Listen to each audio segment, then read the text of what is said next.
કોઈની ચાપલુસી કરવા માટે આવ્યા છો? કાલના તમારા વિડીયો જોયા મેં, બરાબર? તમારે જે સમજવું હોય સમજો, બાકી કાલના તમારા જે વિડીયો છે ને ભાઈ, એના ઉપરથી અમને કાયદેસર ખબર પડે છે કે તમે શું કરી રહ્યા છો. રાજકુમાર જાટવાડી ઘટનામાં પણ તમે આરોપીઓને છાવરતા હતા. અને તમે નહીં આખી તમે નથી કહેતી ગોપીબેન, પણ 1000% હો વાતની એક વાત, તમે ક્યાંય ના આવી રીતે ન્યાય નીકળવા, આમ તમારી છબી ચમકાવવા નીકળોમાં બેન, સાંભળજો, એમાં તમે દરબારને ક્ષત્રિયોનો વિરોધ કરી સત્યાનાશ નો કરો છો. હવે તો મને બોલવા દો, તમે જે બોલો છો તો તમારા જેવા જેટલા લોકો ત્યાં આવે છે, આવીને પ્રેસ કોન્ફરન્સ કરીને વહી જાય કે હું ન્યાય મળી જાય છે. નેવર, તમારી છબી ચમકે છે. પેલા તમે કોંગ્રેસમાં હતા, પછી તમે આ નેશનલ પાર્ટીમાં ગયા, પછી તમે ચિરાગભાઈ ને ગયા, શું હાલી મળ્યા છો? કાંઈ હાલે નહીં બેન, એવું કઈ થાય નહીં. હો વાતની એક વાત, તમારે પાટીદારોને ન્યાય આપવો તો તમારા સરકાર પાસે તમે એમાં આપો. કોઈ તમારી લડત નું શું આવે? સરકાર, તમે સરકાર કરતા મોટા થઈ ગયા, ખાલી શું મળ્યા છો? કાંઈ કોઈને ન્યાયની લડત નહીં. હવને પોતાની છબી ચમકાવવી છે. હો વાતની એક વાત, ઈ ન આવે. જગદીશભાઈ, એક વખત તમે પત્રકાર તરીકે દિલ ઉપર હાથ રાખીને કહી દો, વિનુભાઈ સિંગાડાનું મર્ડર કોણે કર્યું, પોપટભાઈ લાખાભાઈ સોરઠિયાનું મર્ડર કોણે કર્યું, નિલેશભાઈ નું મર્ડર કોણે કર્યું? તમે ખાલી આટલી વાત એક વખત દિલ ઉપર હાથ રાખીને પત્રકાર તરીકે કહી દો. દિલ નહીં, હું અહીંયા તમારી સામે હાથ રાખીને કહું, દિલની ક્યાં કરો? કોણે મર્ડર કર્યું?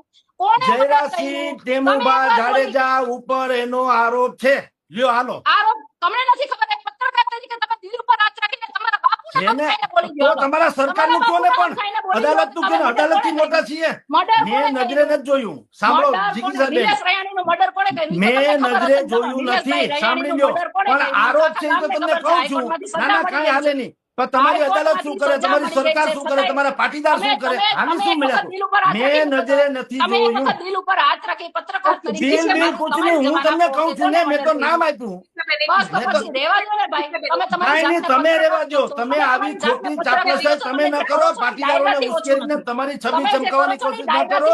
100 વાતની એક વાત, જે કાંઈ છે એ દંત કથા છે ને રેકોર્ડ ઉપર છે, એમાં મારા કહેવાથી કાંઈ થવાનું નથી. હું માનું કે ન માનું, મારા કહેવાથી કાંઈ થવાનું નથી. જે છે એ દંત કથા છે, પણ તમે કહો છો એ ઉકેલ નથી. સમાજ આગળ આવે, સમાજ એમ કહું છું કે ગોંડલમાં જયરાજસિંહ જાડેજાનો ખોફ હોય તો 2.70 લાખ લોકો ત્યાં રહે છે. એમાં 8 થી 9 હજાર જ ક્ષત્રિયો છે, બાકી બધા જ પટેલો છે.